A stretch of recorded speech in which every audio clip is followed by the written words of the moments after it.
ઉપરવાસના પાણીને લઈને હવે સુરત સહિત દક્ષિણ ગુજરાત, નવસારી હોય, વલસાડ હોય, તમામ જગ્યા પ્રભાવિત થઈ છે. ત્યારે દ્રશ્ય જોઈ શકો છો સુરતથી નવસારીને જોડતો કોસ્ટલ હાઈવે કે જ્યાં પાણીનું લેવલ વધી રહ્યું છે, પાણીનો ફ્લો એટલો બધો છે કે રોડ ઉપરથી પસાર થવું મુશ્કેલ છે. ત્યારે હું કેમેરામેન જયેશને કહીશ દ્રશ્ય બતાવવાનો પ્રયાસ કરશે કે પાણીનો જે વહેણ છે સતત વહી રહ્યો છે. આ સુરત નવસારી રોડ પર આવેલી પોલીસની ચોકી છે, બોર્ડર ચોકી છે, અને જે પ્રકારે અહીંયા કહી શકાય પાણીનો ફ્લો છે, અહીંયા ઉભું રહેવું ખૂબ જ મુશ્કેલ પડી રહ્યું છે. સતત પાણીનો ફ્લો વધી રહ્યો છે. ત્યારે કહી શકાય કે કયા પ્રકારની દક્ષિણ ગુજરાતમાં તારાજીના દ્રશ્યો છે. પોલીસ દ્વારા, લોકો દ્વારા અહીંયા તમામ વાહન વ્યવહાર બંધ કરવામાં આવ્યો છે. રોડ હોય, રોડને બ્લોક કરવામાં આવ્યા છે. લોકો જીવના જોખમે પસાર થઈ રહ્યા છે. આપણે લોકો સાથે વાત કરીએ. મોટાભાઈ, શું નામ? મારું નામ સુફિયાન ડીગિયા છું, કફલેટા ગામનો સરપંચ છું. 2006 ના અંદરમાં આ રસ્તો 5 ફૂટ નીચો હતો, હમણાં 5 ફૂટ ઊંચો છે. 2006 કરતા બી આ મોટી રેલ કહેવાય છે. કેટલું નુકસાન? નુકસાન તો હાલ તબક્કે ગામડામાં થયું નથી, પણ રસ્તાઓમાં ઘણું નુકસાન થયું છે. બિલકુલ આ દ્રશ્ય જોઈ શકાય છે. કપલેટા છે કે અહીંયાથી લોકો પાણી વચ્ચે પસાર થવા મજબૂર બન્યા છે. તમામ લોકો વિદ્યાર્થીઓ છે. આપણે સાથે એક ભાઈ છે, આપણે વાત કરીશું. મોટાભાઈ, આમ ફરી જાઓ. શું નામ આપનું? મોહમ્મદ શાહિદ. મોહમ્મદભાઈ, આ બધા વિદ્યાર્થીઓને લઈને જઈ રહ્યા છે? હા છે, ઘરે લઈ જવાના છે. કફલેતા મદરસામાં પડતા છે, પાણી ભરાઈ ગયેલો છે, તે બધા લઈ જવાના છે ઘરે. કેટલા વિદ્યાર્થીઓ છે? 10-15 છે. હમણાં હજુ અંદર છે મદરસામાં. બધા રજા આપી દીધેલી છે. જે મા બાપ આવે છે એને મોકલી દે છે ઘરે. પાણી ભરાઈ ગયેલું છે મદરસામાં. જે તમારી મદ્રેસા તેમાં કેટલું પાણી છે? 6 ફૂટ છે પાણી.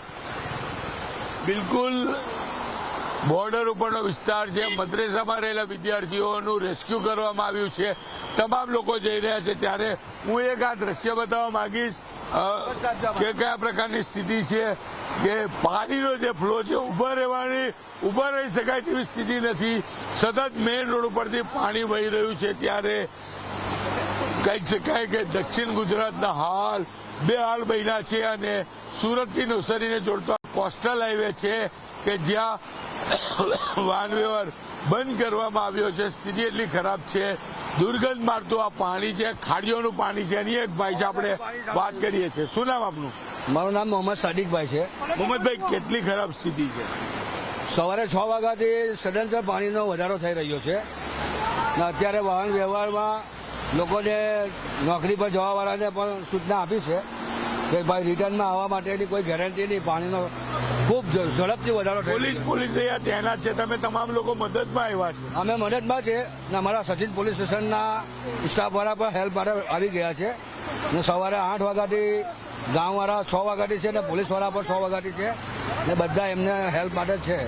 બિલકુલ પોલીસ અહીંયા તૈનાત કરવામાં આવી છે. લોકોને નહીં જવાની સૂચના આપવામાં આવી છે. ત્યારે બીજી બાજુ જોઈ શકાય છે કે મેઇન રોડના દ્રશ્ય છે કે મેઇન રોડ પરથી પાણીનો ફ્લો એટલી હદે છે કે અહીંયા ઉભું રહેવું મુશ્કેલ પડી રહ્યું છે. ત્યારે કહી શકાય કે સ્થાનિક લોકો મદદે પહોંચ્યા છે અને તમામ પાણીનો નિકાલ કરવામાં આવી રહ્યો છે.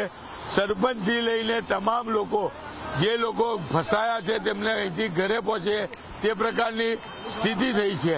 દ્રશ્ય જોઈ શકાય છે કે પાણીનો ફ્લો કેટલો છે. કેમેરામેન જયેશને હું કહીશ કે મારી બાજુના દ્રશ્યો બતાવવાનો પ્રયાસ કરશે. આ પાણીનો ફ્લો બતાવવાનો પ્રયાસ કરશે કે અહીંયા ઉભું રહેવું ખૂબ જ મુશ્કેલ છે, કારણ કે એટલો પાણીનો ફ્લો છે. એની વચ્ચેથી લોકો પસાર થઈ રહ્યા છે. મદ્રેસાઓ ખાલી કરાવવામાં આવી છે અને આ વિસ્તારના લોકોને સ્થળાંતર કરાવવાની વારી આવી છે. ત્યારે સુરતથી નવસારીનો કોસ્ટલ હાઈવે કે જે હાલ પાણીમાં ગરકાવ છે, એટલે કે સુરતથી નવસારી જતા હોય એ તમામ લોકો અત્યારે અટકી જાય, કારણ કે હાઈવે જામ છે અને કોસ્ટલ હાઈવે પર જે રીતે પાણી ફરી વળ્યા છે એના દ્રશ્યો સામે આવી રહ્યા છે. કીર્તેશ પટેલ, ન્યૂઝ 18 ગુજરાતી, નવસારી.